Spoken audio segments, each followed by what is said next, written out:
Awesome. So I'm excited today. Our guest is Lou Brown. So I'll share a little backstory that I just mentioned previously, but uh, we have some ties together. So Lou Brown actually was one of the first mentors, or one of a few that Fan Merrill, Conrad and Paul Sajian and JD Sajian learned from. Gosh, I don't know, 20 years ago now, Lou?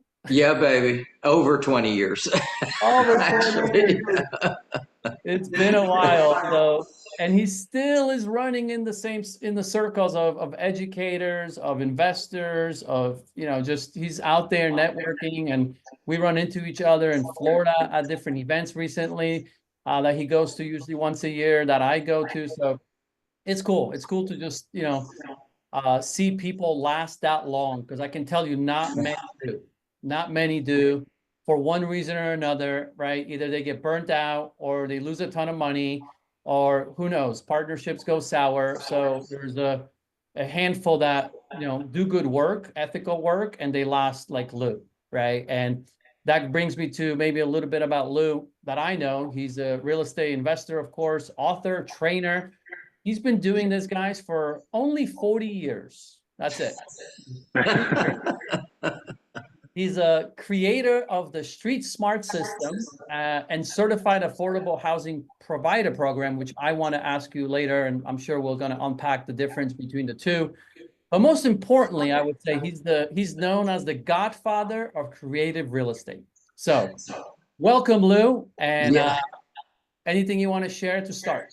Oh, Randy, man, this is such an honor. I appreciate being here and especially your background and the connections with the people that we have. I was just on a call yesterday with Conrad and Noah and Jeff, and they're just such a powerful group, and I definitely learned a lot from them. And they never forget to bring up the past history that we have together. So it's just great that you're part of that great group of people too.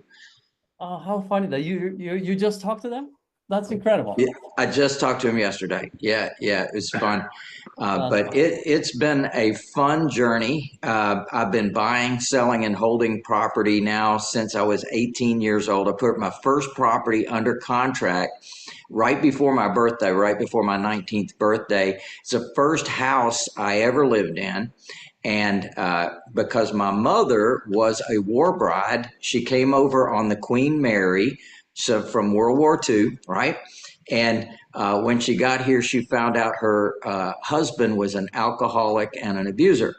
So she got rid of him. She's here in this country by herself, no grandparents, uncles, aunts, cousins, brothers, sisters, nobody in this country but herself. And then she meets my father, her second mistake, and it ended up just being the two of us until I was, like I say, 18.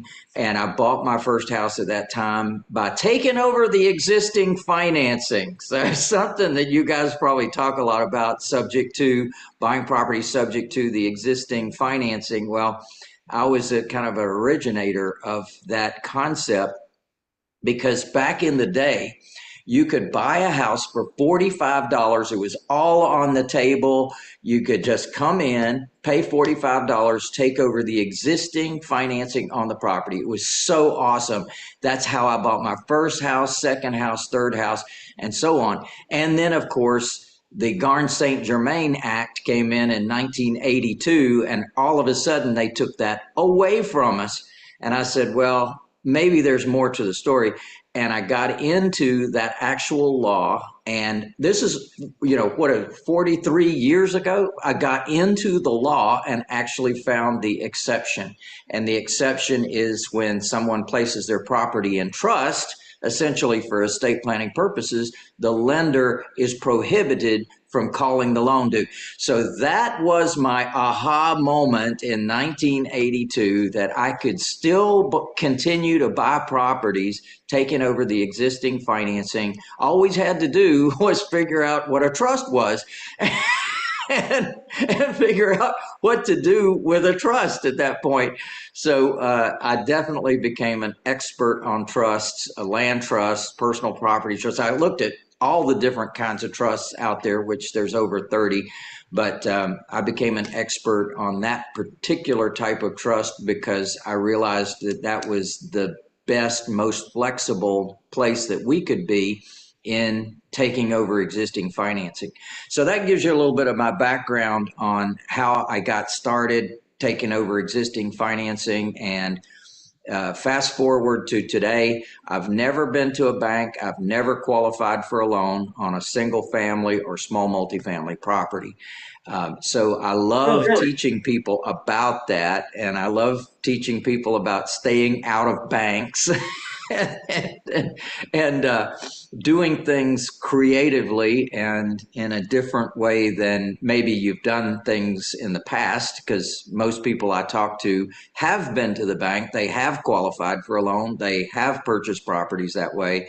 So, I like to say, well, guess what? There's another way of doing it. And I've done over 1,000 transactions without going to banks and without qualifying for loans. So it definitely gives some insights into one of the biggest and most challenging things I think that people think about is financing. How do I fund? I can buy all the properties I want, but I'm faced with all these funding issues, and maybe my credit's not so good, or the bank limits me and says, hey, you can't buy so many properties anymore.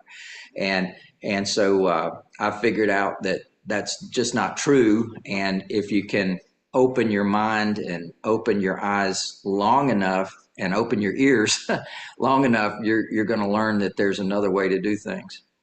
Got it. So portfolio wise, what do you have that you own in this manner? Well, I don't own anything. Okay. That's a good answer. It's the amazing thing called trusts. There's a variety of trusts that I manage that own a lot of different properties, mainly single family, small multifamily, some commercial properties. We've done subdivisions, land development, lots. Pretty much, as an entrepreneur, you somewhat get bored, and so you want to try new things. And it was kind of fun listening to Michael talking about the Airbnbs. It's like, oh yeah, that's entertaining too. that's another that's another whole world out there. But definitely, it's been a great journey. And one of the things that I discovered is from an ROI standpoint as well as ROE. So I really look at two things. I look at return on investment, but I also look at return on energy. What is it that I can do today that produces an income forever, potentially? And so I love the concept of getting an asset, buying it right, buying it cheap, buying it creatively, and then being able to put that asset to work and getting the highest value for it and getting the most income from it. And so that's kind of what my specialty is single family and small multifamily properties. But like I say, I've done a whole variety of things. Got it. Okay. So, so that's, mainly you would say, from what I understand, is subject to is one of the main vehicles. Maybe you do some seller financing in there, but is that also one of the ones that you It, approach others with? Okay. Yeah, we do something unique when we go visit with a seller. We actually make a full-blown presentation to them. Yeah. We're talking to a lot of real estate agents here, so obviously you understand what I'm saying is that when you go in loaded for bear and you are in the mode of helping that person, but you also have to convince them that you're the one. You're the one that they need to hang their hat on, give the trust, give the timing, give everything that's necessary to lock up that listing and then be able to work with that listing for an extended period of time. And they got to be able to trust you. So we have learned that from a credibility standpoint, and that's part of what certified affordable housing provider is all about, is being able to step into someone's home and say, we have a presentation to tell you a bit about who we are and what we do. I even have a book that I give our sellers and our lenders. It's called Doing Good While Doing Well, how real estate investors provide a service and make a difference. And so when we give them that book, it's really to cement that credibility. So there's multiple chapters in there from my licensees from all over America telling about their particular local businesses and what they do in their local community. And so when we sit down with that seller, our whole plan is to really help them to understand that we're a credible source, because my ultimate strategy, Randy, is to go in there and get seller financing. I want to either take over their existing financing, or if there is equity, I want them to carry back that equity in the form of seller financing. So I really, I don't want to go to the bank and qualify for loans. But interestingly, our first offer is a cash offer. And we have, once we make our presentation, we have a full-blown presentation that we do. And then at the end of that presentation, we do what we call the cost to sell worksheet. Now, a lot of real estate agents are familiar with a cost to sell worksheet, but we go a lot deeper into the cost to sell, and we tell them what it's going to cost us to sell their home when we go to sell their home. It might be next week, next month, or 10 years from now, but we're going to have a cost to sell. We have to factor that into our offer with the seller. So we bring the seller into the process, and the seller actually fills out the form for us. While we're doing the calculating, the seller is filling out the form. So now they get in their mind clear that, hey, there is a cost to sell. So this is an education process, having them understand that the amount that they're asking for their property, or they might be expecting for their property, is not what they're going to get. They're going to get significantly less than that. And so we're educating them through that process. And then when we get to the final bottom line, that's our cash offer. And if they like that offer, we're happy when they say yes, because we've already factored in our cost of funds. So we've already put in hard money financing in there and everything. And we get to that final bottom line. And then if they say no to that, then I'm able to take that same sheet, go back up on there and show them how much I'm giving on hard money, and then tell them I can give it to them if they will allow us to take over their existing financing, or be creative, and so that opens the door for creative financing. And if you've done your homework right, if you've done your presentation right, then they're convinced that it's a safe zone for them to allow you to take over their existing financing.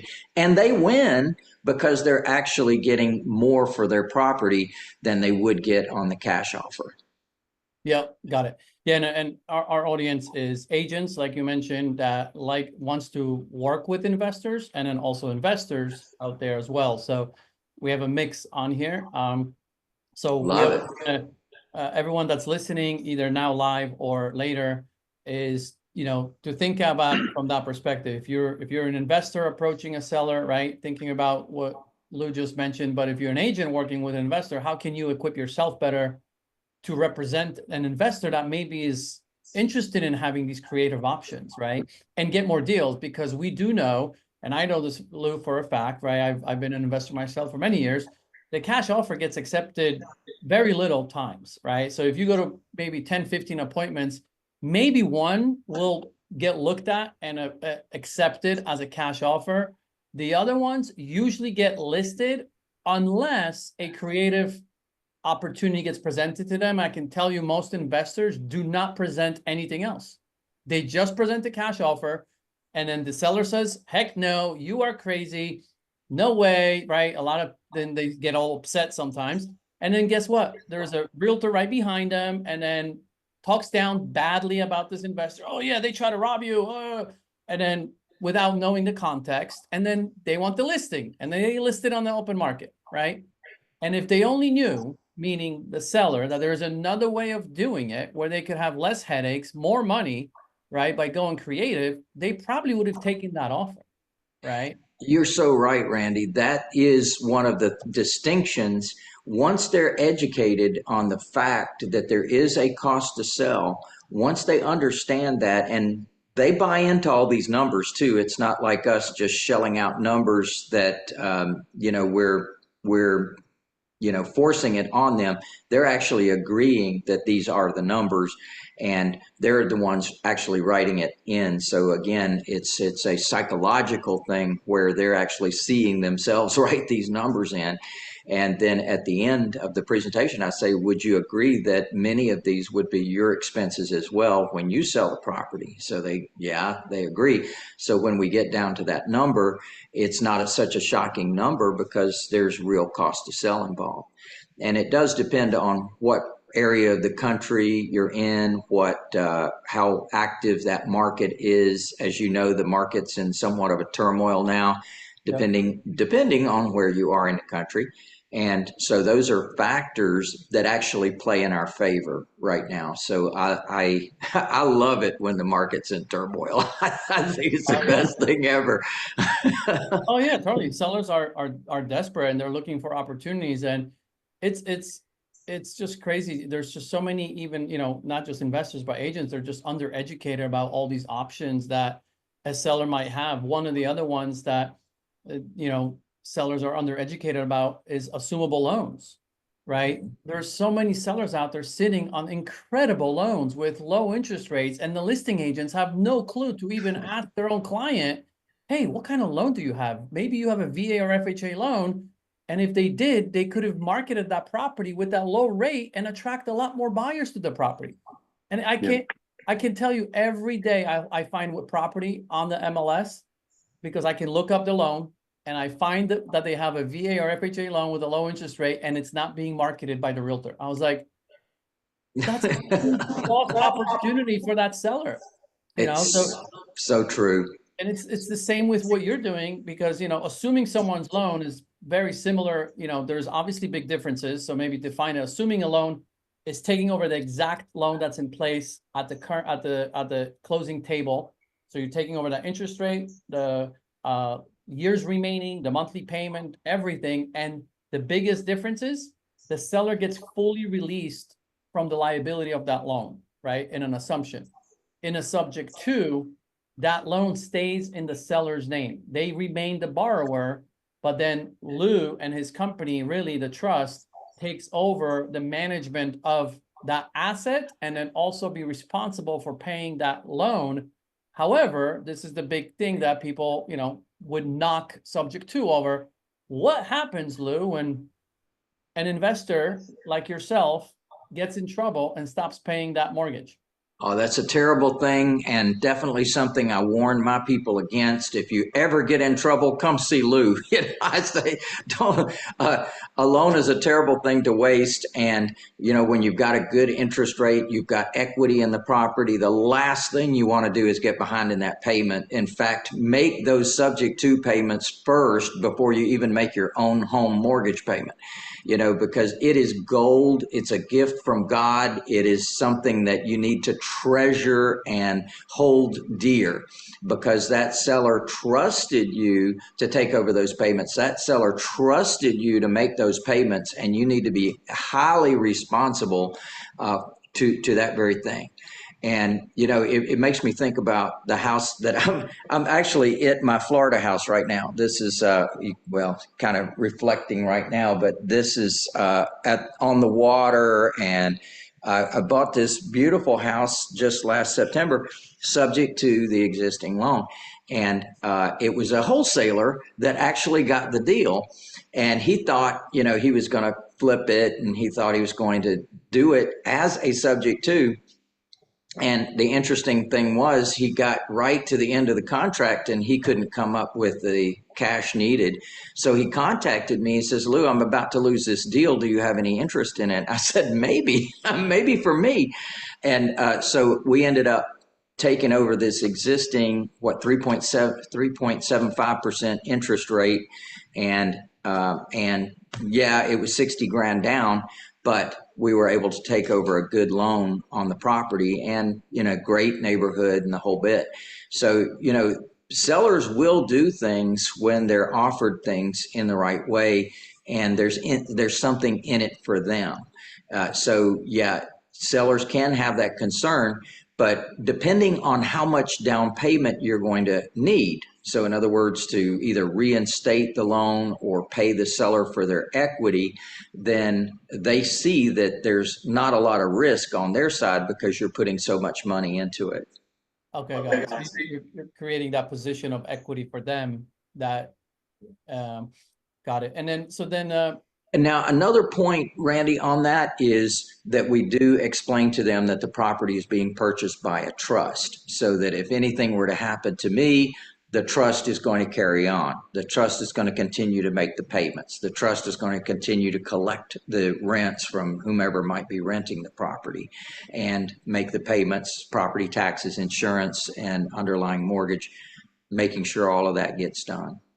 and is there an instrument, or, a document that you guys also use that allows them to take back the property in case, and then, and I know you haven't, but how do you teach your other investors, I guess, document wise, that protects the seller in the case where that investor doesn't make the payment?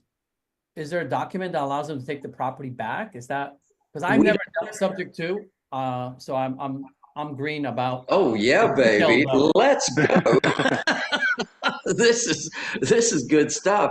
Well, definitely, we could have something like that. I've never had to have that. I know that some other people that have become subject to gurus, they have that in their paperwork. I don't. I think it's a crutch for somebody that can walk.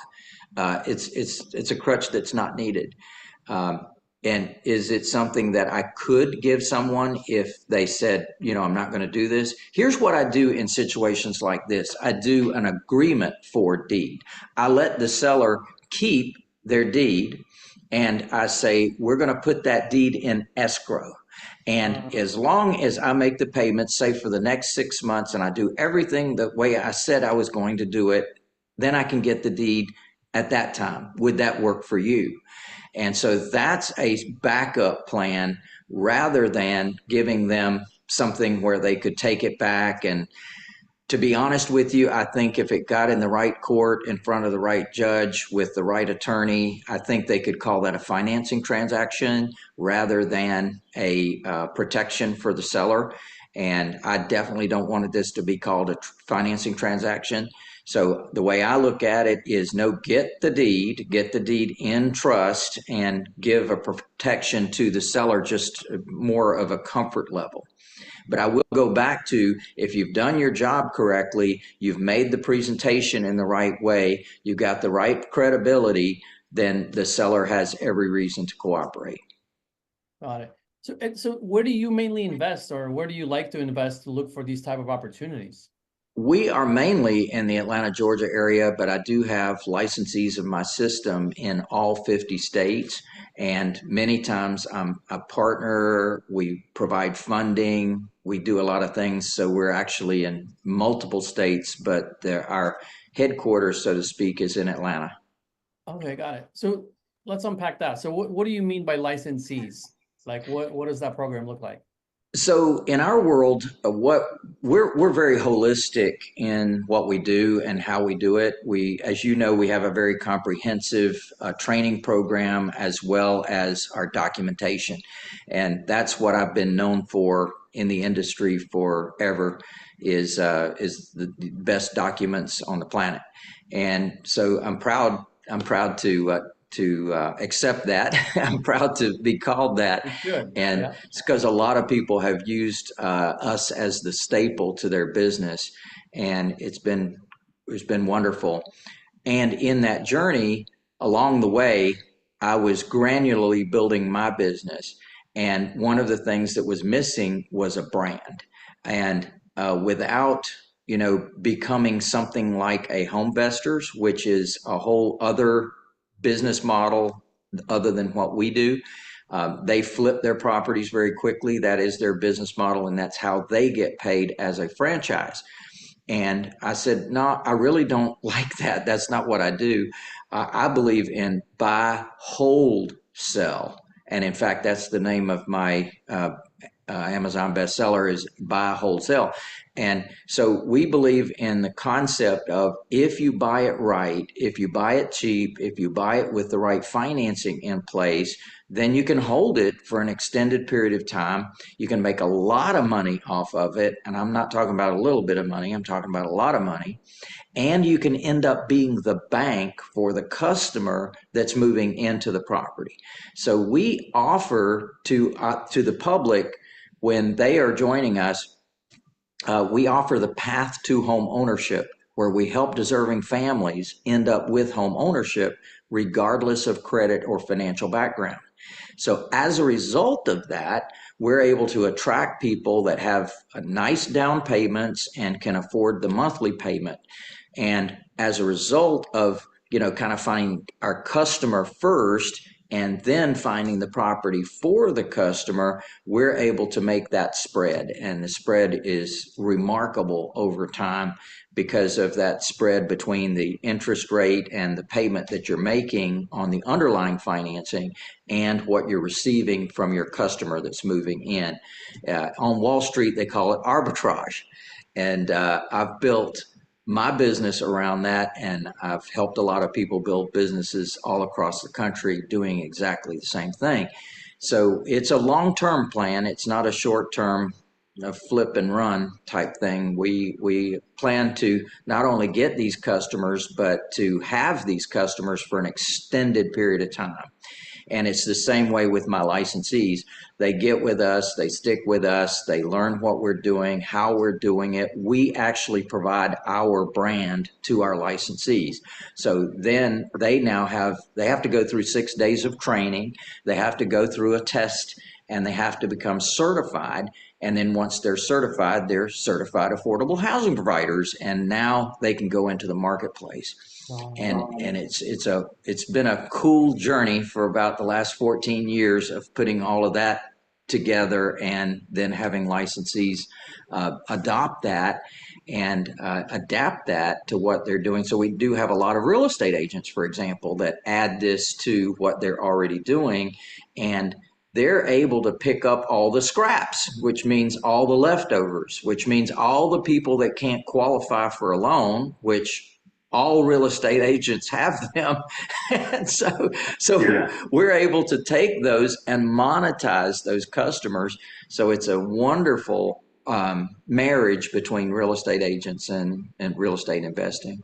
So you do a wraparound seller financing, basically. You're the bank at that We point? we are the bank, and we offer our new client moving in, if they have at least 10% to put down, then we are the bank for them under an agreement for deed. So we don't give them the deed to the property, we give them an agreement for deed, and they have a contract that then over time, if they get a new loan from the bank, they pay us off, or they stay with us and we just continue to collect for the next 40 years.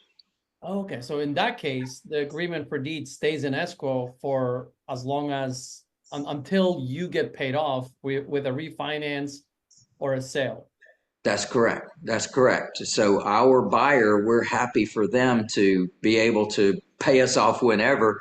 But there's also a tax angle to this, because, if you are flipping a property, you have to pay the capital gains next year. You have to pay it right away. With us, the gain is spread out because it's called an installment sale. The gain is spread out over the next 40 years. So you're able to have your cake and eat it too. You're able to get a nice fat down payment from the person moving in, as well as a cash flow for an extended period of time.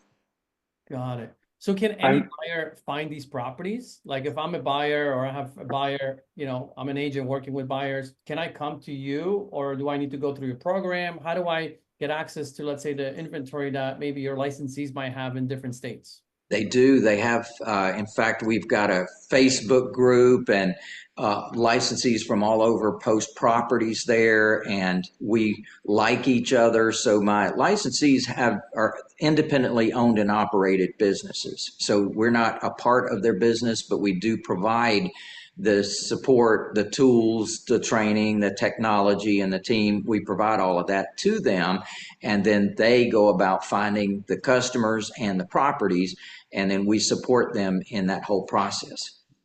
Got it. Okay. But so if I have a buyer in Atlanta, then maybe then I can go to you because you might You have some can. inventory available. Okay. And we're happy to pay up to a full commission on the selling side. So that means that if let's say that you bring me a buyer, Randy, that has $20,000 down on a $200,000 property. Well, the typical real estate commission on that would be $6,000.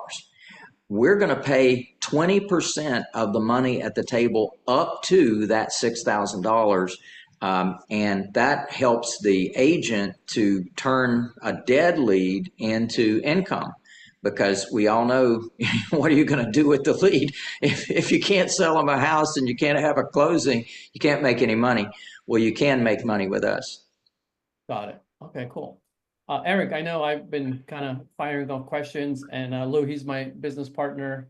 We run this together. But Eric, any Yeah. questions come to mind? So I got others, but I want to let you kind of take the wheel. Yeah. So not questions. I have a couple things. One, you talked about a sub two group. I have a feeling I know who you're talking about. So like, how do you typically approach agents? Because I like one of the common things we deal with, like we're very sub two friendly. I think it's awesome. I have people that are looking into it all the time, and I say it's absolutely worth pitching to the seller to see if it's a win-win situation. But we get a lot of investors that if we get a listing, they're reaching out and like, hey, it's a blanketed email. There's numbers they fill in. It's not personable. So are you building up the relationships with the agents? How are you going about getting your sub two through there? 100%. See, our approach to an agent is not just Hmm. this deal. Our approach to an agent is a long-term relationship, because we know that those agents are, number one, in their phone right now, they've got customers that we can serve, and that Yep. agent can earn up to a full commission. So our approach to an agent is to tell them about who we are and what we do before we even talk about that particular deal. So we want to get the agent on board with the fact that we can do other business together. It's not just about this deal. And then we get down to this particular deal and say, I currently have someone in my pipeline that likely could work with this particular transaction if we can make the numbers work. Let me ask you a question. Would it work for you for us to sit down, you, me, and your seller, and let's go through my presentation and see if this can work for them? And so I prefer to make a presentation directly to the seller rather than through the agent, because I know the agent's going to blow it. I know the agent is going to give like a sentence instead of a whole presentation. and Yeah. and all of these questions that Randy just brought up earlier, those kind of questions are going to come up and there's going to be no answers, right? So it's Yeah. far better that we're right there, present in the room, and the agent is thinking, I'm about to make a full commission right now, if we can make this work. Yeah, I think one of the most common questions I get when it's sub two and we're bringing it to a seller is what happens if they stop paying. So I think like I've seen some, sub two investors send it to us in an email of like, hey, here's our protections that we provide and stuff like that. So that's good. I just think there's a certain group out there that's really big that, they hound you. So every agent I know, when you bring up that person's name, automatically has a really bad, they just have a really bad kind of mindset with it and they shut it down. So I think it's just kind of the way you approach it. But then also when you were talking about kind of doing the wraparound, I actually have a buddy in Texas who does this for people who would be doing I-10 loans. So like their interest rate's going to be 12, 13, 14%. And they might even be financeable, but he's doing it where he's banking in $300-400 of cash flow a month on the deals by getting the seller financing from the seller and then providing housing to people that would have I-10 loans. They're getting a better deal. He's making cash flow in between, and the seller's having their mortgage continue to get paid. So there's so many different ways to kind of make it a win-win-win.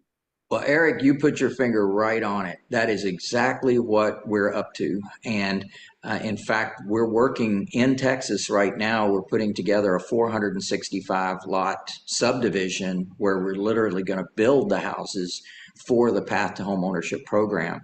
And because there's such a plentiful amount of buyers, they do have down payment money. They will take care of the property and they will make the payments. So we're excited about, what we can do. We found the right builder with the right price points and the right quality product that we're looking for, and definitely excited about getting that ball rolling too. Awesome. Awesome. And we'll work with agents that bring us buyers. That's right. Yeah, well, buyers and sellers, right? Exactly right. Are open to, other options and not just one, right? Yeah, and one of the things you want to say to a seller is, are you willing to be creative? Just something short and sweet like that. Are you willing to be creative? And they say, what does that mean? Well, we can certainly get you a cash buyer, but given the condition of the property, given the timeline that you're on, given the fact that you want to stay in the property for a while, whatever factors might be true for that particular seller, then you can bring another option to the table. And often they are willing to they don't really know what that means until you educate them on it and you've actually got something to talk about. But many times they've got the option to be creative.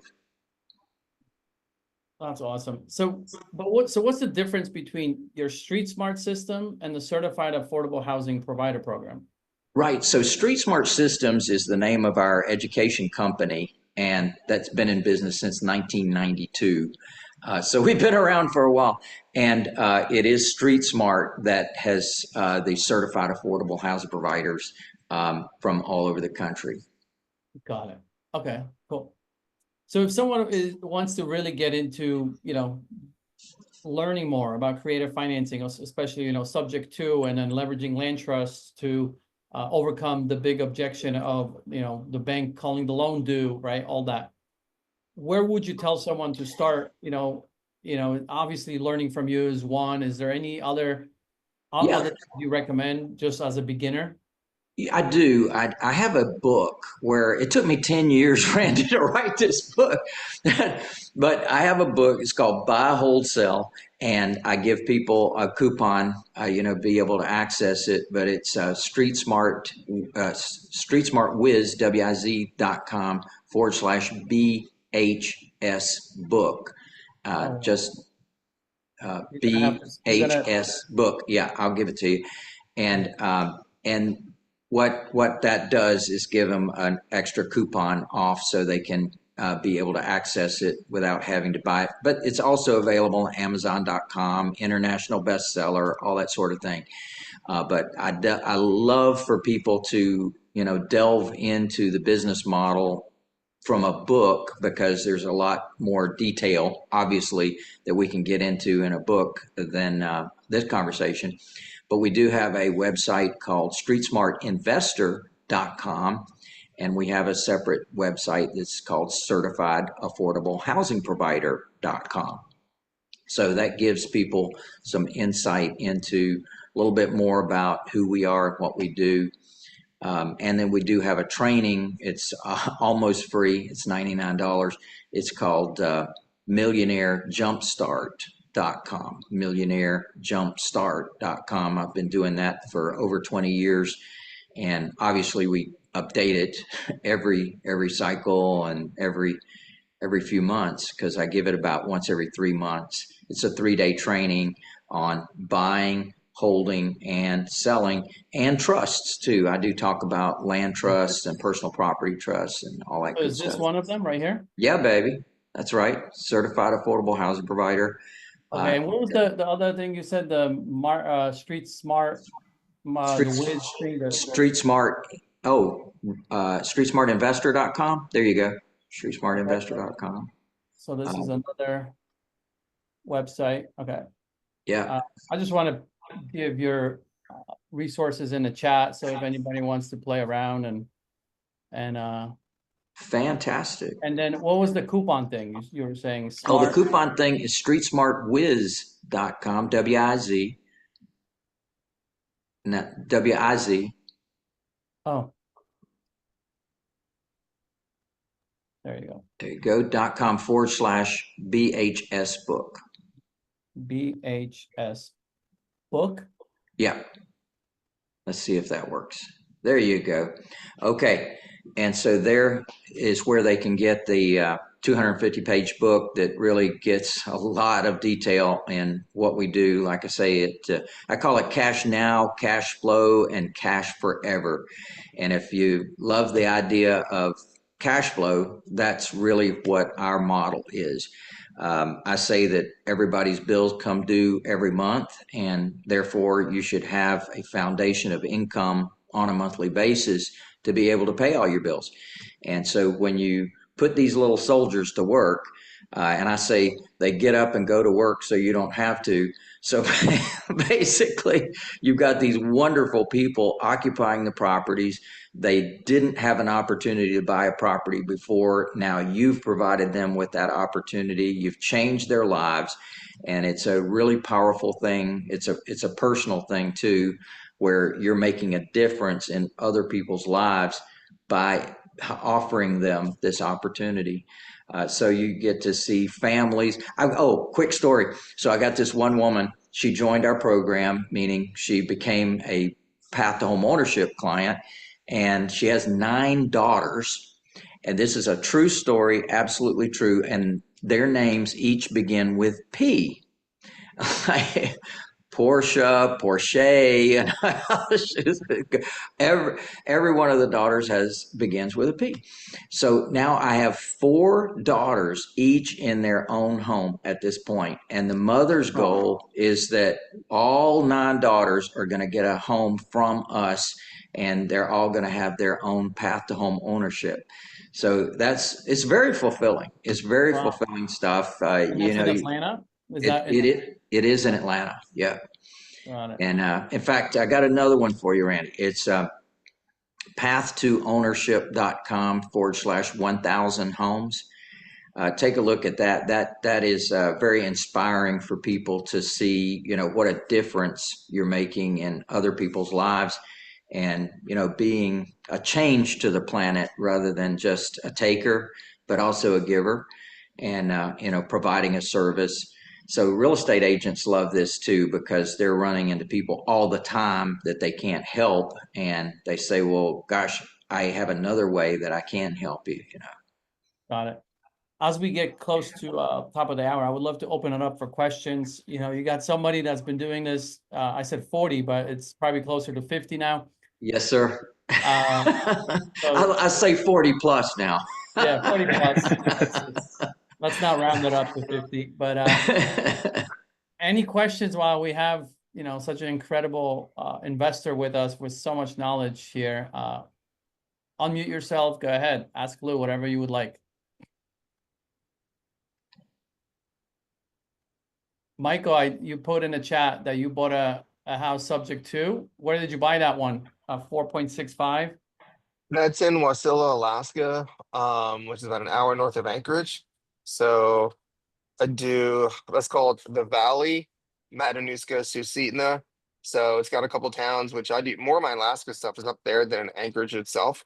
So this is interesting was that a couple that 3 years in decided they just didn't want to be homeowners anymore. And they up and went to the lower 48 here. And I took it over 4.65. They got money down, so it wasn't necessarily, let me just take care of your mortgage and give you nothing. It's still a negotiation. But it's cool. I got on auto payment and do own it in a trust, revocable trust, so the proper way. And as soon as the hot tub gets delivered, it's going to be my next Airbnb up there. It's got great views over the mountains, nice back deck, throwing a solo stove on there. So it's nice. I think it's gonna be one that I'm gonna keep and give to my daughter. So I'm in Alaska because Hawaii was only flips, and Alaska gives me opportunities to buy some things, and I love doing it sub two. And I did it the wrong way before. I was buying it in the same LLC as my flips. So now I know better using the trust. So, it's one of those things that I just try and learn a little bit more. So I want to show up today. Because yeah, there are some mistakes you can make, but I love it. I love it. It's arbitrage and leverage. With sub two, you can own more houses at once, than if you had to just go out and get loans and cash people out for every person that you speak with.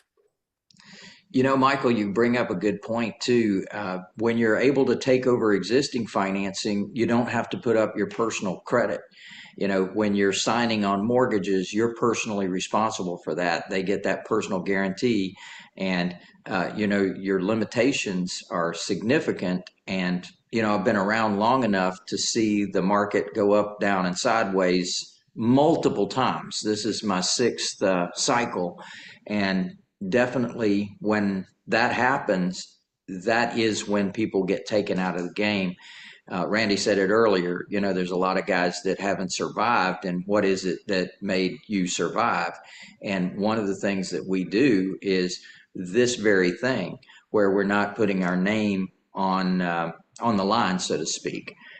So if the market goes sideways, okay, we can navigate that and we can figure that out, as opposed to being personally responsible. That's the place that I've seen a lot of people lose in this business, is personal guarantees. Yeah. Yeah, for sure. After this call, and something else you brought up too, which is, I'm glad you brought up something I still try to figure out is how to broach the subject with agents, because most agents, you bring up creative finance, even something basic like seller financing, much less sub two, and their mind goes nuts, and in my experience, that's just a conversation killer. So I need to be better at that. But after this call right now, I'm going to be speaking with someone wholesaling a multi-unit property up in Alaska that it'll be good short-term or medium-term rental. But it's kind of the same thing. So when you bring up a wholesaler and they put out their cash price, and I'm like, well, I'd love to see whether there's a creative finance way. Don't worry, wholesaler, still going to get you paid, and I'm going to approach this on this next call. But they tend to lose their minds too, because it's like what you brought up, Lou. It's the best thing to do is negotiate directly with the seller when there's an agent involved. Just make them feel good that they're just going to get their commission. It's the same way in my experience with a wholesaler. I want to speak with your seller, and then they freak out that they're going to get cut out of the middle. Even though I want to, no, you're still going to get. Maybe I That's can right. give you a little bit more wholesaler if we can do this instead. Yeah. So you brought that up, and I think that's a big thing in this conversation. That's beautiful. I'm glad you brought it up too. And you know, it's like that aha moment where you can create something that wasn't there.